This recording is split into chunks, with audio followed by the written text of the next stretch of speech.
खराडीत नदीपात्रात बेकायदेशीर भराव, बिल्डरवर कारवाईची मागणी. पुणे. खराडी परिसरात नदीपात्रात मोठ्या प्रमाणावर राडारोडा आणि माती टाकून बेकायदेशीर भराव केल्याचा प्रकार समोर आला आहे.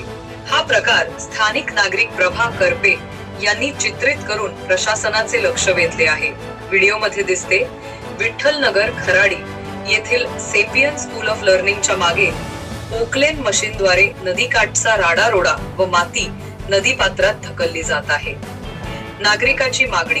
प्रभा करपे यांनी प्रशासनाला आवाहन केले आहे की ही संपूर्ण प्रक्रिया नदीपात्रात सुरू आहे. कृपया संबंधित बिल्डरवर तात्काळ कारवाई करून हे काम थांबवावे. या प्रकारामुळे पर्यावरणाचे नुकसान होत असल्याने प्रशासनाने तात्काळ कारवाई करावी अशी मागणी करण्यात आली आहे. अशा प्रकरणामुळे एक पाऊस पडला तर रस्त्यावर पाणी येते, सोसायटीमध्ये पाणी भरते, पुराची अवस्था प्राप्त होते, कारण नाल्या आणि तलाव नदीची हालत जमीनदस्त होत आहेत.